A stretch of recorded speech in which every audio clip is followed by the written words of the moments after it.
Hi everyone, welcome to the Diaspora Camp Hangout on investments and remittances. We have an interesting panel and we're hoping that we get to answer some questions that you probably have about reinvesting in your country or on the continent or sending money back home to loved ones. So my name is Jamila Abdullahi and I am the Creative Director of Circumspect and a member of Diaspora Camp. And I will be moderating this hangout alongside Lolan, who will be introducing himself shortly. Hi, I'm Lolan Segumosis. I'm currently a law student at the University of Leeds. I've been a Ghana Think member since 2010 and been involved with Diaspora Camp since Diaspora Camp BC 2010. Welcome to all our panelists, and I'm looking forward to a great discussion.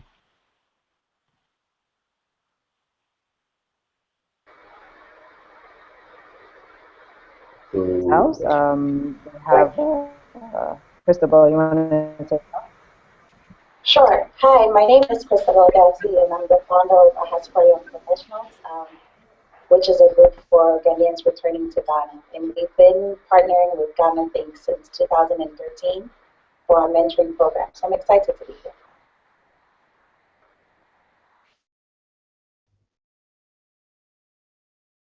Do you want to go next?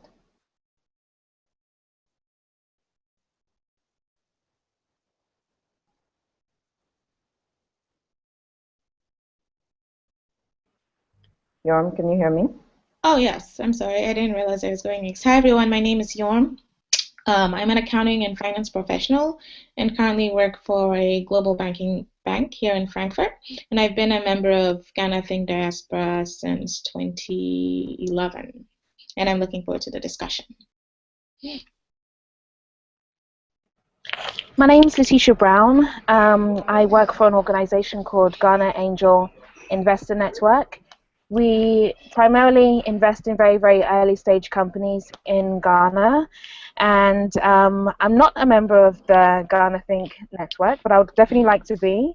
I moved back to Ghana 4.5 years ago and have an interest in trying to encourage further investments on the continent and in Ghana especially.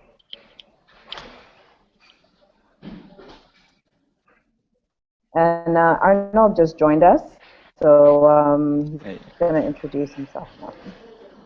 Hey, my name is Arnold Safokantanka. I'm Managing Director of MIFRI Ghana. We aim to connect the world of Ghana. We've got 2 pillars that we focus on at the moment, which is patriotism, which we mobilize through our Future of Ghana initiative. And we do investment advisory. So we aim to work with trusted partners in Ghana, and we specifically, at the moment, kind of work in the UK and the EU. So we've got representation in Italy, Germany, and France. So yeah, and we worked with the Ghana Think Foundation, but I think it's the youth farm with our youth leadership forum we did at Chelsea in August, just gone. So yeah, happy to be part of this conversation. Thank you.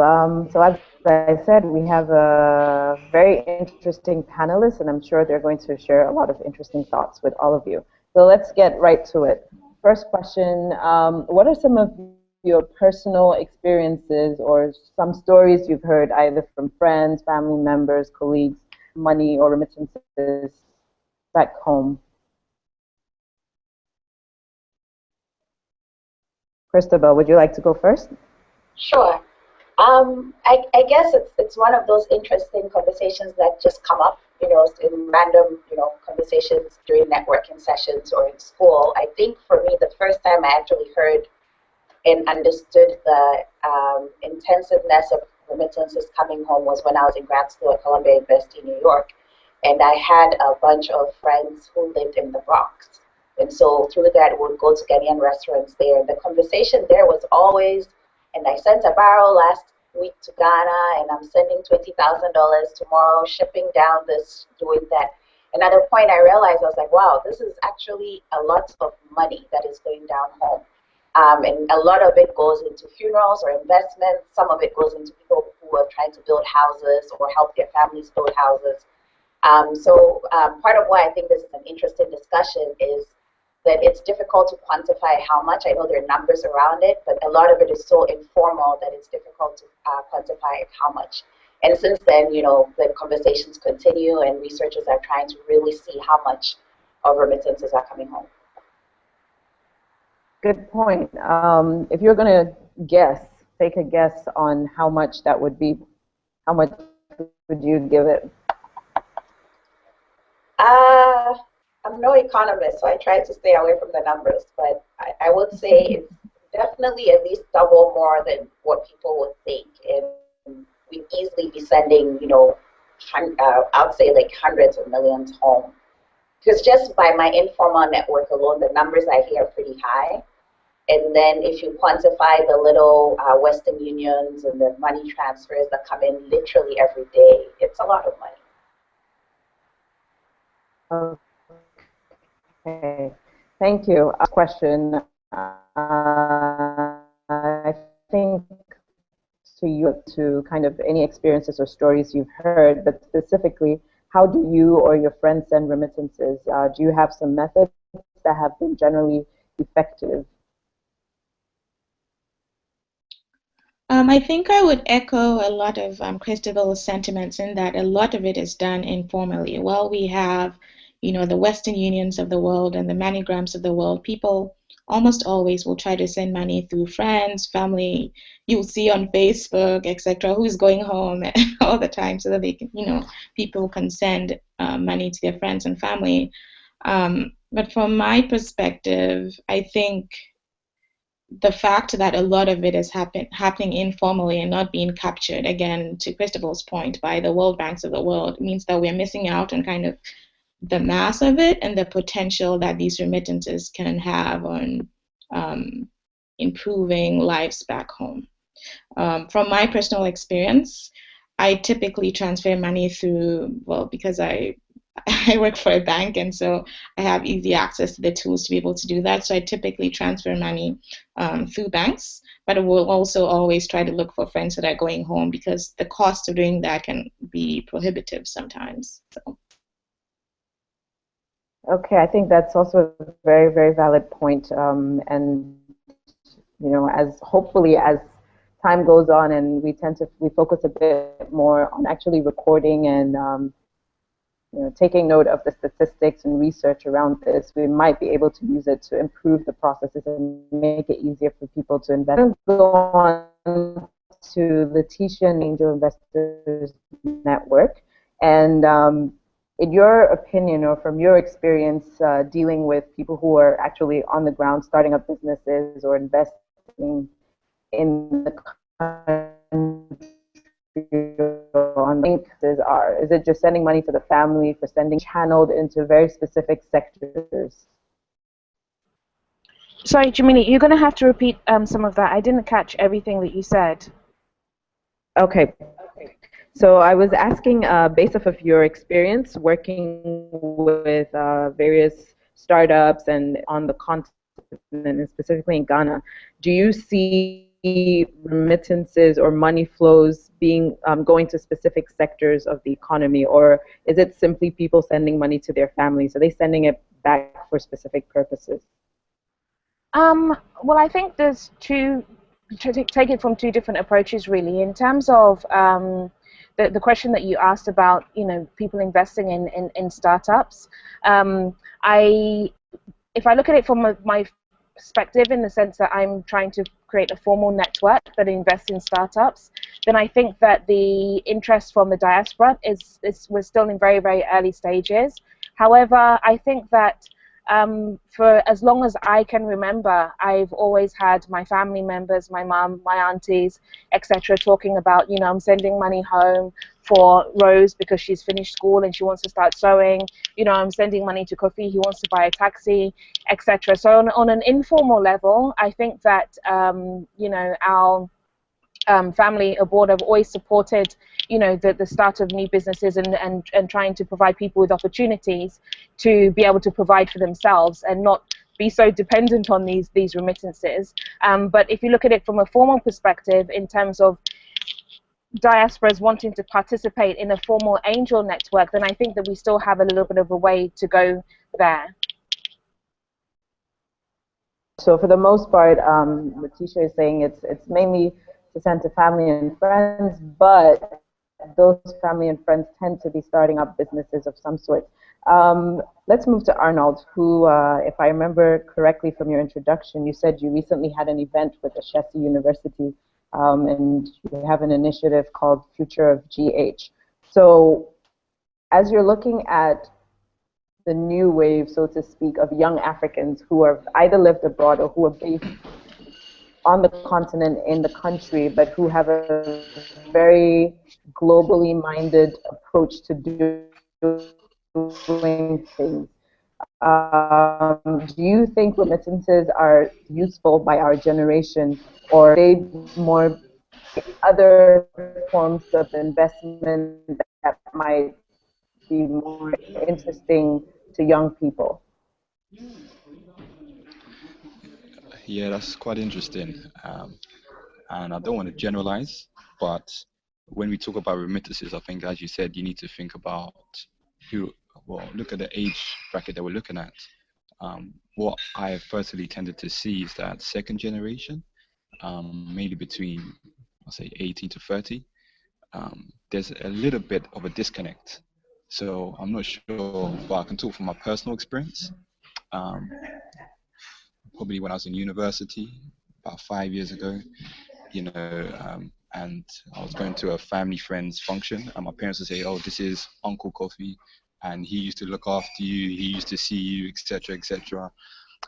Or this is Auntie Sandra, and blah blah blah blah blah. Like I will have no idea who they are.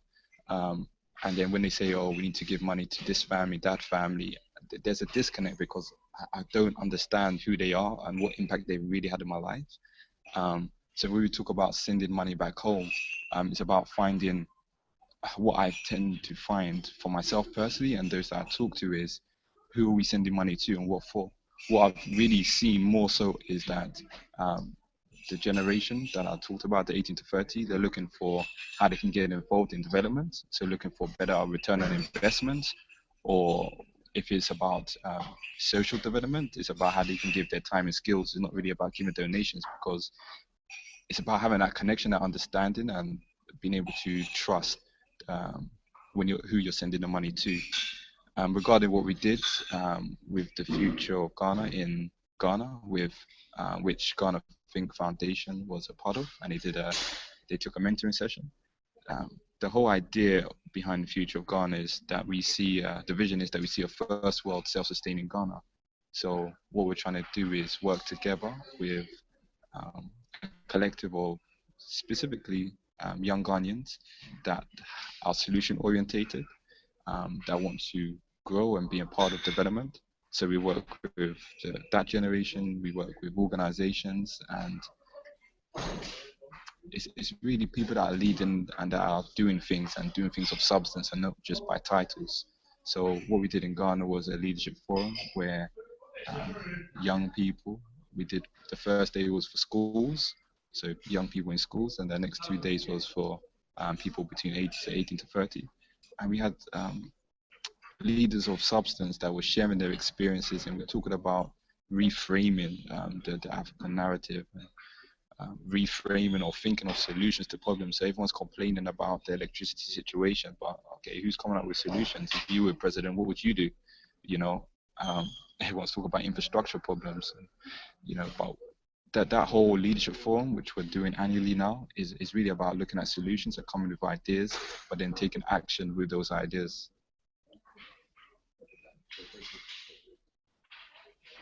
Okay, thank you for that very comprehensive response. I think it's interesting how you break it down according to the age brackets and the fact that some people actually still feel a connection to the continent or to family members, and that might actually encourage them to send money back or to invest. Lolan, I'm going to just hand over to you. If you can let us know what's going on Twitter, if there are any comments, or I know you're also someone who has a very interesting perspective regarding the issue of investment in Ghana or on the continent. So if you want to share your own perspectives on that as well.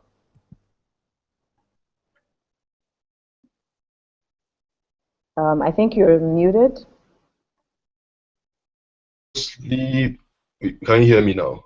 Yes, we can hear you. Yes, we've mostly been getting retweets on Twitter. Kwabna agrees with Arnold. He says the diaspora should know that it's not what Africa needs most. Remittances are not what Africa needs most, but rather their skills and expertise. So he agrees with Kwabna's comments, and his comments seem to reflect the age bracket which Arnold mentioned in his comments. Personally, I haven't sent any remittances to Ghana, and I haven't noticed my family doing that, even though I do know my dad does that for some relatives. But I've been involved in Ghana's economy and development in Ghana through volunteering with Ghana Think. I've also worked with a member of parliament, spent all my summers in Ghana. So I think I fall within the age bracket or the generation that is more focused on use and skills to identify problems and solve problems. Okay, thank you so much for sharing on that. I think Yorm has a response to Kwabna's tweet. Yorm, do you want to go? Yeah, sure. So I think with regard to the idea that our skills and experiences are needed, I agree on that, but I still think that there's a big role that remittances play, in this. One people just may not be able to go back home, right? And the only way that they can contribute is by sending money. And I think that sending money to family or friends is an investment. It's an investment in human capital. It supports people's education, for example. It's an investment in business when you send money to someone to start a taxi business. It's an investment in the housing, real estate. When you send money to your mom or your uncle to build a home, like when you think about investing in real estate abroad, you think about, getting a mortgage, buying a home, you pay a mortgage every month. But that's, the idea of sending remittances to somebody to build a house is pretty similar. And so I think, one, we shouldn't think of an investment in investments in a formal, you're putting investment, money into a stock exchange or a mutual fund or something like that. But there's, if even if it looks different, it's still an investment. And the fact that people may not have a choice as to whether or not they can come back home should also be taken into account. Okay, so one of the questions that we actually had was comparing remittances to doing local investments. But I guess with Yorm's comment, there's no need for me to ask that question because she makes a very strong point that remittances are a form of investment, and it might not necessarily be in a business per se or in shares or bonds or any of that other financial stuff, but it's in people, and that's also equally important. So I think that's a very important point that she made. Christabel, I think you said you had a comment regarding everybody coming home. Do you want to share? Right. Well, yes, so pretty similar to what Yorm was saying is that we need to be realistic about what the true situation is. Not everybody who's left the shores of Ghana is going to come home. In fact, we've had a nice wave of people returning home, but we also, even for those returning home, a lot of people go back and forth. And so that's not an argument that I think we should have, in the sense that it's not, I don't know how to say, it's not a problem actually, but it's not a problem you can solve. So moving past that, I think the discussion we should have is how remittances is important to development. Now the problem is, and I think we mentioned this a little bit before, it's the whole idea of the informality of it. And that is what makes it very difficult. I pulled up a quick stat. You think I work for the bank, so I would know that. But apparently in 2012, those $31 billion in remittances coming to Ghana. That's huge. That's way more than the 100 million I even said. So, and I wouldn't have expected it to be this high, to be honest. I won't verify that like right here, but it seems pretty credible. That's not something any government should ignore. One thing that I've always had a problem with, for example, with the Ministry of Foreign Affairs, they have a diaspora relations office, but it focuses a lot on like diaspora conferences and huge investment conferences, and I think they should be focusing a lot of identifying where Ghanaians are, what they're doing, and somehow figuring out how to track some of that money. not all of it can be tracked uniformly because obviously it doesn't come, nobody's doing it. Nobody's going to tell you that I'm sending $5,000 a month to my mother. That's, pretty personal. But at the same time, if we can capture even some of that amount of money and kind of understand where it's going, it helps, to better understand what's happening. I have friends kind of tied to that discussion also in the age group. Friends, my year group, who were buying land while they're in the U.S. and they're doing it even today. And that in itself, sometimes it's for the family, sometimes it's for them when they come back because of our family system. So there's a lot that goes into it. Let me just stop here so I'm not talking too much, but I just thought we need to be clear that not everybody's coming home, and it's better for us to leverage what remittances can do for us.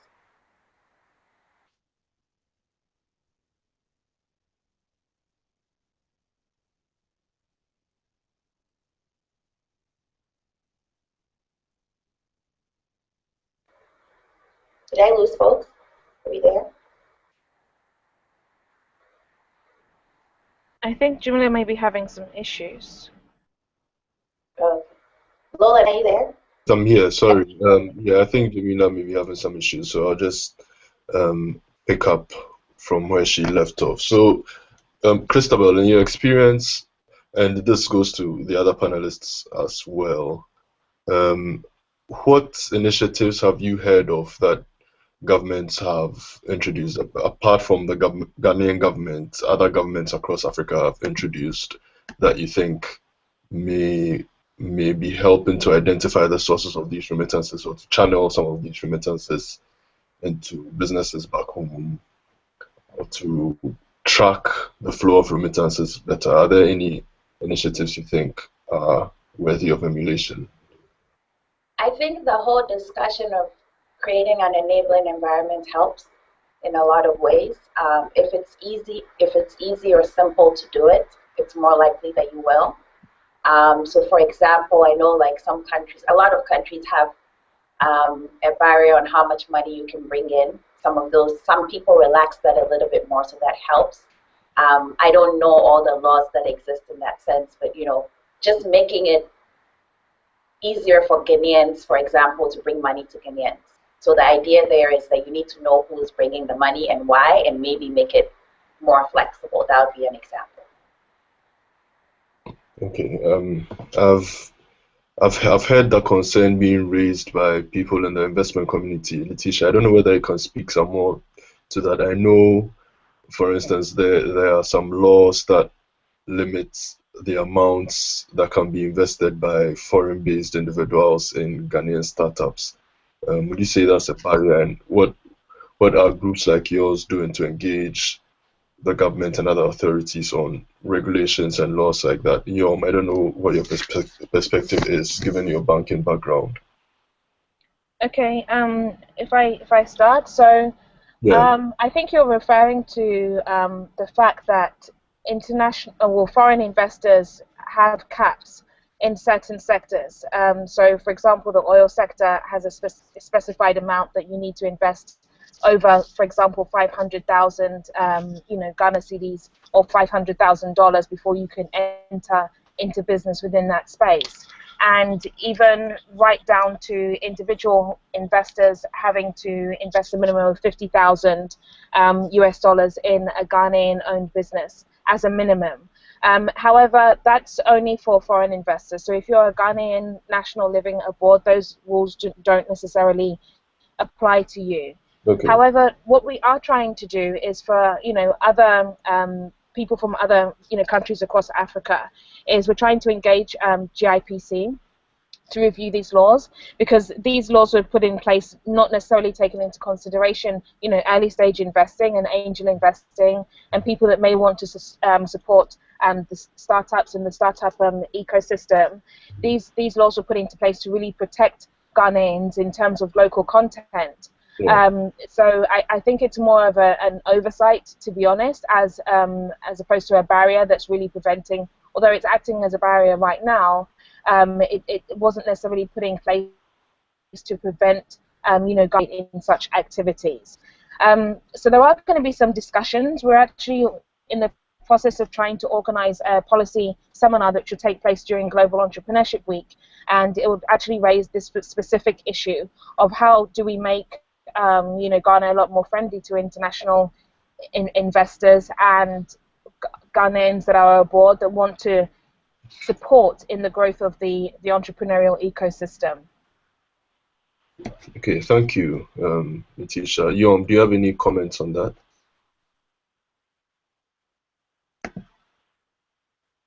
Yom, please. Yeah, sorry.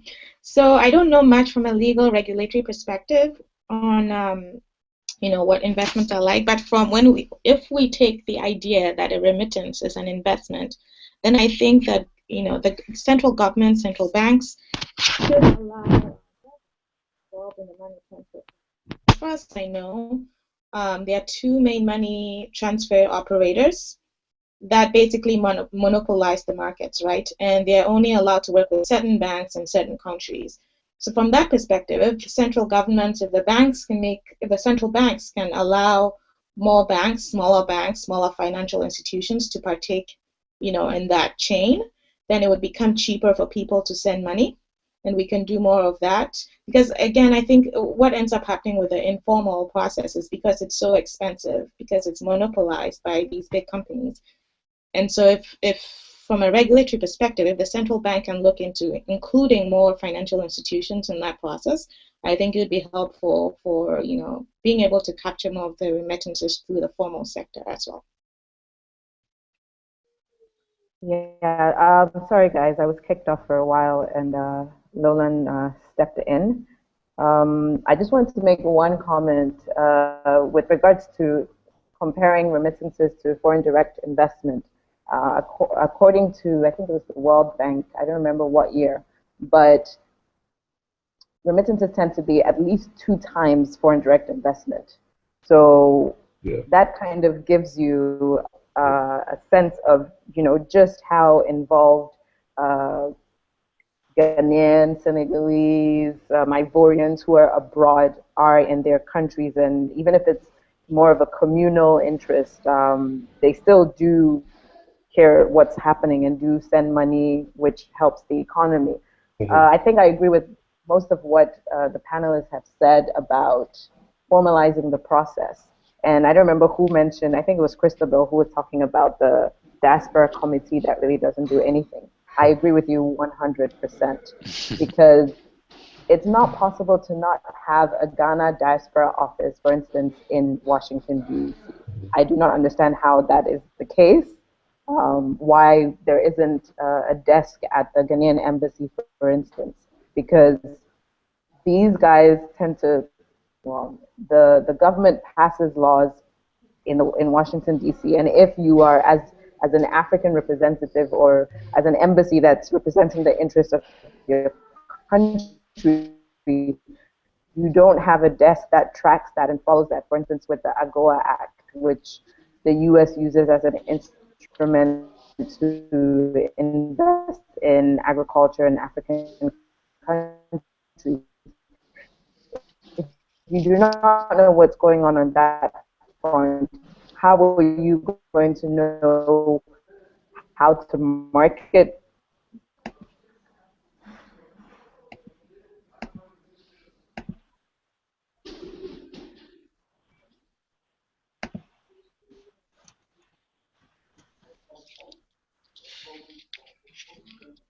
Hi, Jamila. Hello. Arnold, you're back on. Oh yeah, sorry. I just wanted to add to the diaspora desk because we've had similar frustrations with everyone else. Okay. Just sort of trying to engage them. I think it's a laudable concept that MFA has come up with. I think it's just about execution, which has been the issue. I know over the past year they've had 3 different directors, which has probably caused teething problems. And I do echo the frustrations with the individual diaspora desks, country-based diaspora desks. But I think that in terms of being a step forward for the MFA to actually do that and to mobilize, it from becoming a diaspora desk to becoming a bureau, so it's actually integrated with an MFA, the Ministry of Foreign Affairs, is great. But I think that if we're going to wait for not even just the government, but anyone really to mobilize change, we're going to be waiting a long time. I think we really need to kind of mobilize ourselves like we are doing through this conversation that we're having now. But I think we really need to understand and let's put this in context. The 60%, so to speak, of the population of the continent, African continent, is under the age of 25. Or 50% should I say, and 60% of Ghana supposedly is under the age of 25. So there's an expanding middle class, so they say, and Ghana will have a larger workforce than China, they say, by 2050. We look at all of these things. Yeah. That shows that our generation are quite critical to the development of our countries. So the more we mobilize ourselves, the more we organize ourselves, the more we have conversations like this, but the more proactive we are, I think that development will happen. And we talked about skills. Yes, I think there's a space for that. Investment, I think there's a huge space for that. I'm currently at an investment event now, looking at real estate. Mm-hmm. We ourselves, Mifri Ghana, we're working with City of Lights development. It's probably the only litigation-free land you can actually obtain in Ghana. And they have a plan. Accra has been expanding organically. And I just want to use this as an example because the reason we're working on this is because they have a plan. A third of their land will be agriculture. You can buy litigation-free land, and I think I've said a third of it will be dedicated to landscaping. But like we as a collective need to come up with a plan of how we can mobilize our funds. I've proposed to Atto and the Ghana Think Foundation about collaborative ideas of how we can mobilize volunteering together in Ghana.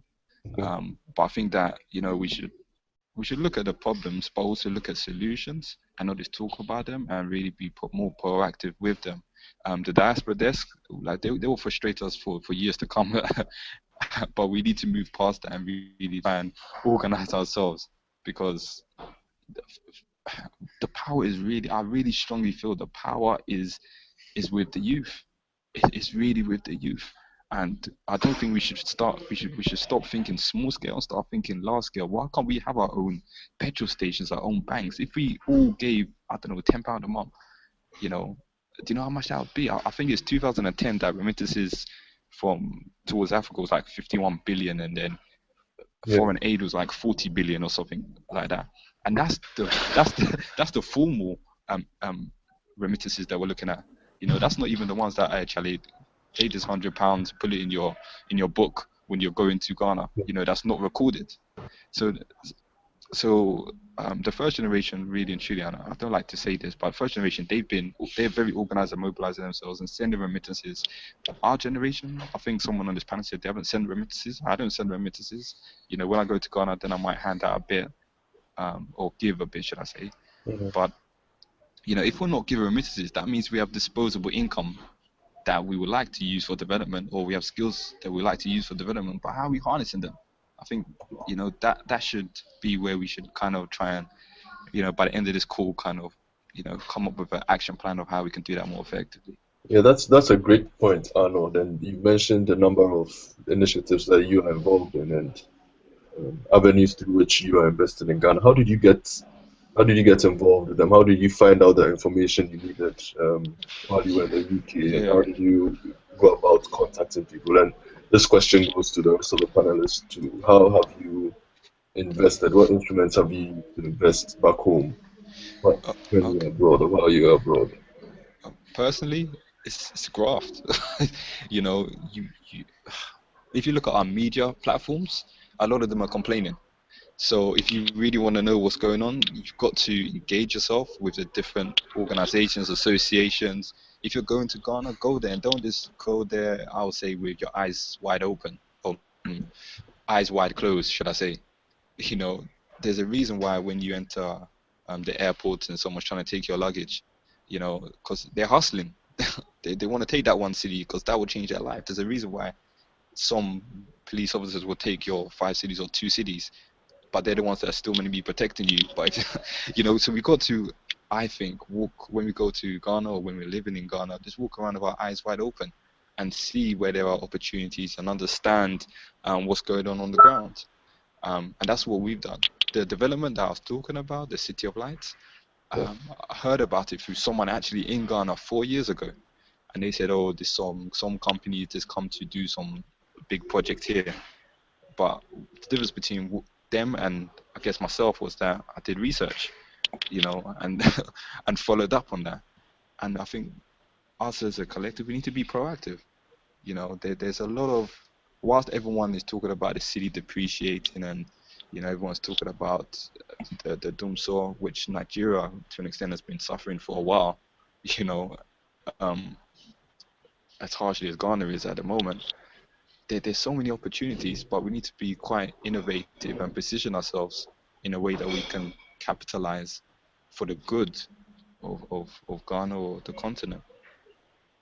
Thank you, Arnold. What do the rest of you think about that? Is it necessarily efficient to find out about these investment opportunities when you're on the ground? How can you still do that while you're away? Do you have any experiences to share, Letitia? Yeah, I do actually. Can you hear me? Yes, Letitia. Okay. So I agree with what my fellow panelists were saying to a degree. I believe that, yes, times are difficult. Yes, we just have to get on with it. We have to try and find a way of working through it. But I also understand and can empathize with the person outside of Ghana, and even business owners in Ghana that are currently facing these challenges, because businesses are closing down on a daily basis. The reality is that it's not a very great economy to be trying to set up a business in at the moment, because the cost of running a business is just so much higher than what it was before. So I don't think that we should kind of like trivialize these issues. I think that we need to really work on improving them.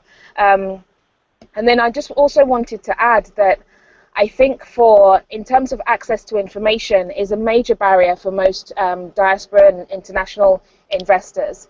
If you wanted to invest in a specific sector in the UK or in the US, you have access to so much information as to where that industry is at the moment, who the current players are in that industry. I think that our government needs to really work on providing the necessary information, or providing people with access to the necessary information on our sectors, the stages of our sectors and our industries. I think it's a huge challenge when you're outside of Ghana. Yes, information is available if you dig deep enough, if you come to Ghana, if you get your hands dirty.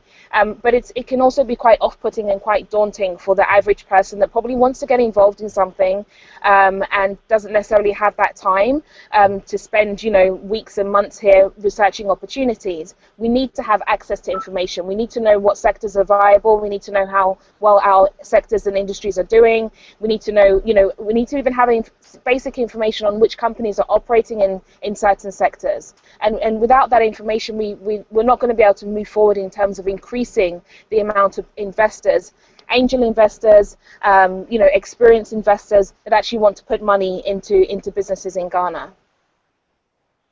Thank you, Lisha. Yom, do you have any comments to add to? Yes, I mean, I think I was going to pretty much echo everything Letitia said, especially around information. I think the big issue here is there's just no information. And so for someone that's, living abroad most of the time and is looking to invest in particular sectors, you're not really sure, where to go, how to do it. And you're relying now on bigger global institutions that are kind of generalizing, for example, where to invest in Africa. And so they take a broad look at the continent and say commodities, XYZ, where if you want to invest specifically in Ghana and West Africa and East Africa, you need a little bit more nuanced information. And I think that's something that not only the government, but also financial institutions back home can contribute to. When you think about the brokerage houses, they should be putting out research reports, industry sector reports, right? Because they're the ones that are also providing investor services. And so I think there also needs to be a development of that space on the ground. So, well, I mean, a neutral may say, let me play the devil's advocate. The likes of Databank, the likes of SDC, a lot of these brokerage houses have websites. They put out some information regularly. And you have platforms like HomeStrings. Do you think there's something those platforms are doing wrong? Because you seem to be saying that there's still not enough information out there. What should they be doing differently? So I will disclose that I actually have, an account with one of these brokerage banks, and I would say they do a decent job of providing information. But from my experience with investing, in institutions outside of Ghana, I feel like almost every week or every couple of weeks there's information about, a particular sector. If news comes out about something, for example, when you think about the recent VW emission scandal in Germany, all the financial institutions, within a week of that event, people are coming out with implications for investment in the auto sector, how it will influence energy, where you should put your money, that sort of thing. And I think that companies like DataBank can do a little bit more around that. I mean, the reports I get are on a quarterly basis, on an annual basis, and it's stock information. There's not a lot of detail and nuance that can help you think about, okay, based on what's going on, how do I change my investment strategy to make the most of the money that I've invested? Okay, thank you.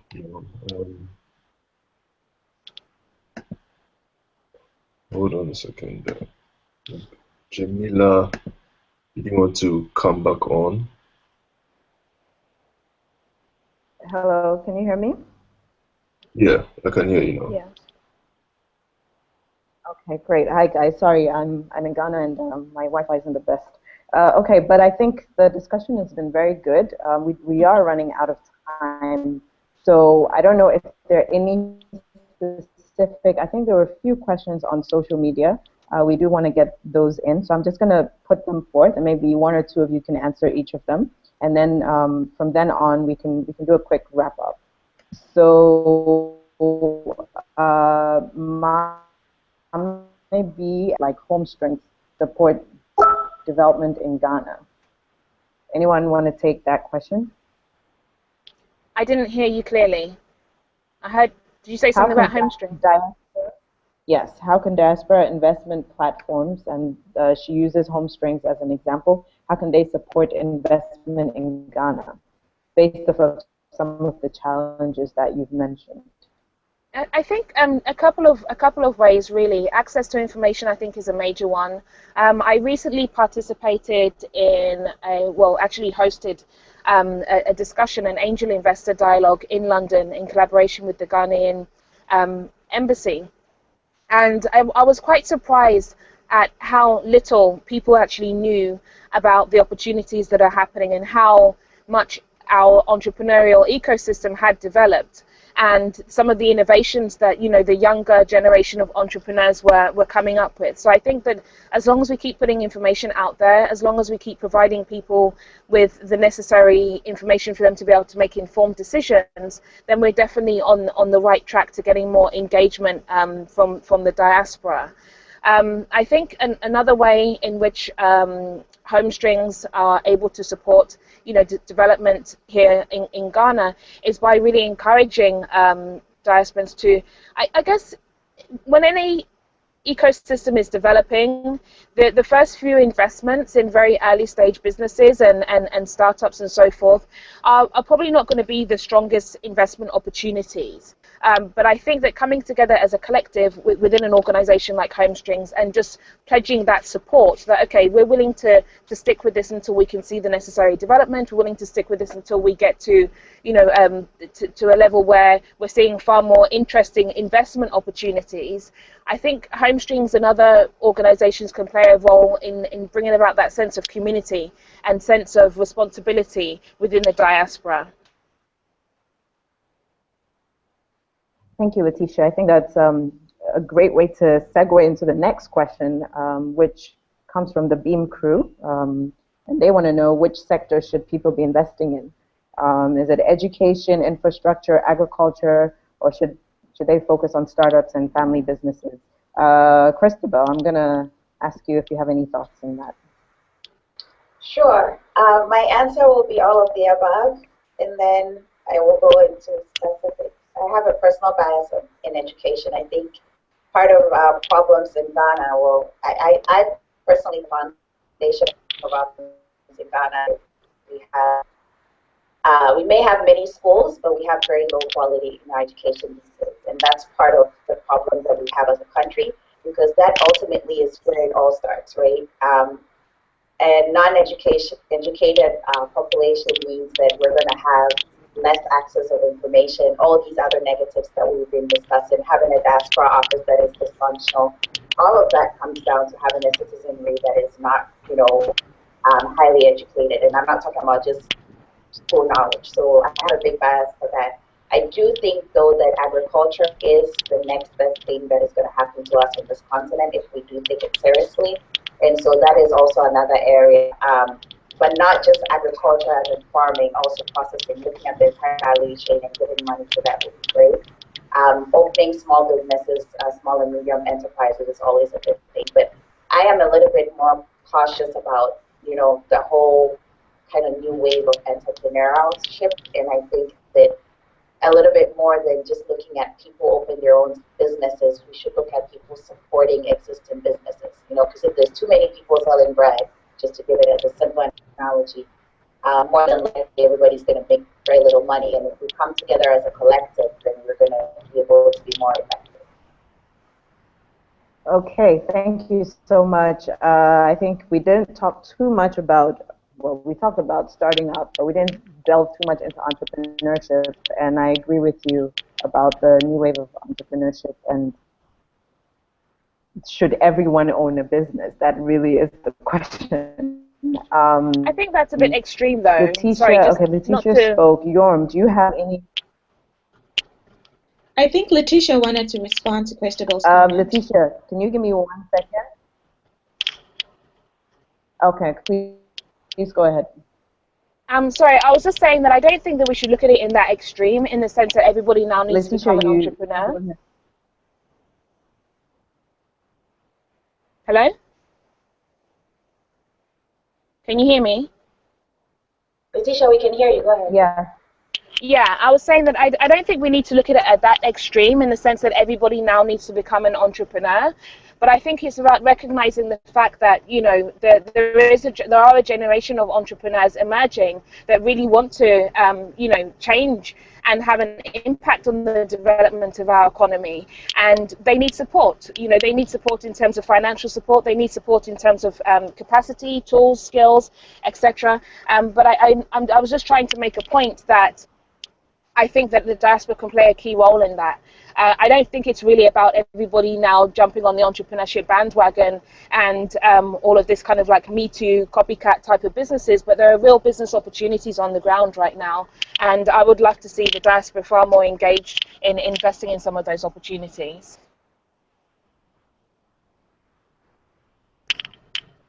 Okay, I think Tom Tago at Tom_dat seems to support you. He says, if lack of information is a problem, should investments be aimed at supporting institutions that can fill that gap? So we don't just need new businesses, we need old businesses to be supported to grow and to scale up. Yorm, do you have any final closing comments? And then after that, we'll go to Arnold and Lolan. Sure. So I think this was a really good discussion. I think hopefully we're all on the same page now about the idea of remittances also, being a form of investment and helping to support economies back home.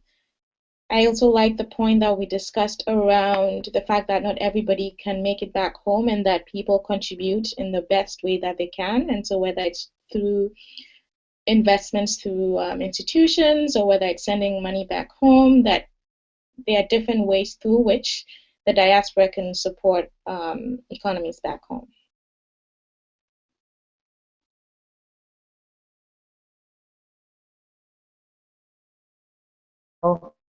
Comments? Is Arnold there? Oh yeah, Arnold's here, sorry. Final comments?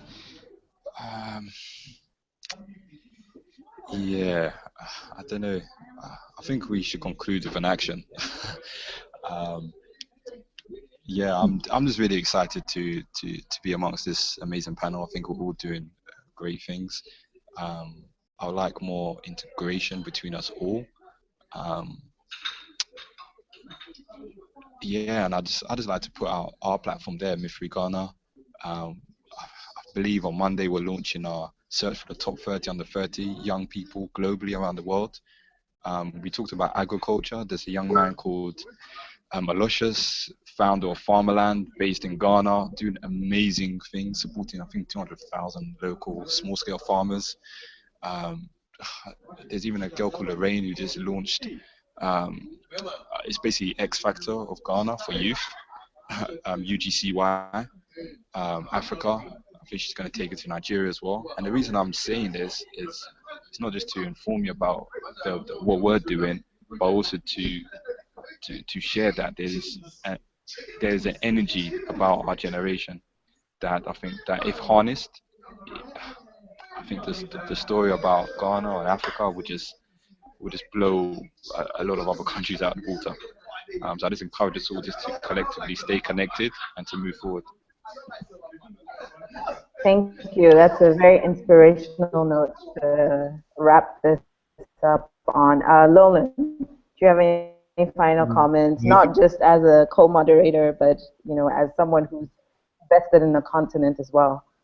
Well, I think it's been a great discussion. Final comments. I think we need to get organized better in order to put some more pressure on our governments to develop well thought out diaspora policies, because I think the private sector angle is much better organized than the government angle, and our foreign embassies have really not been paying enough attention to the diaspora and to harnessing the diaspora skills and investments. So that's what I think. That's where I think the big gap is.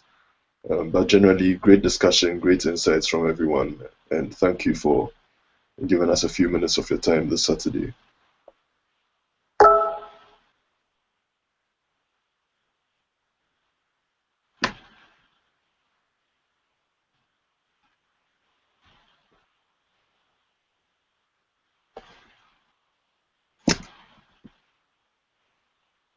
Jamila? Hello? I think Jamila is frozen. Hello, can you hear me? Okay, we can hear you now. Okay, so I'm going to try to get this in very quickly before my internet cuts off. Even if we're starting up businesses, I think it's so important to document.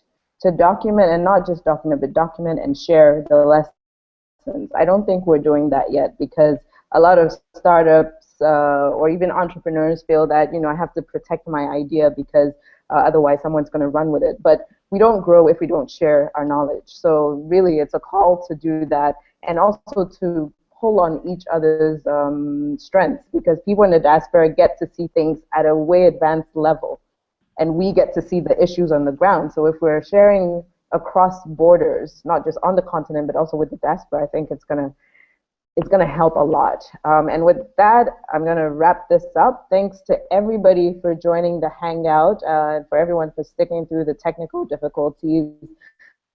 I think our panelists did a brilliant job. They touched on a lot in a very short amount of time. And also to the Diaspora Camp team that organized this, to everyone who shared and tweeted, and to all of you who sent in comments, participate in future Diaspora Camp discussions so that your voice can be heard, because really that's what this is about. And with that, thank you and have a great weekend.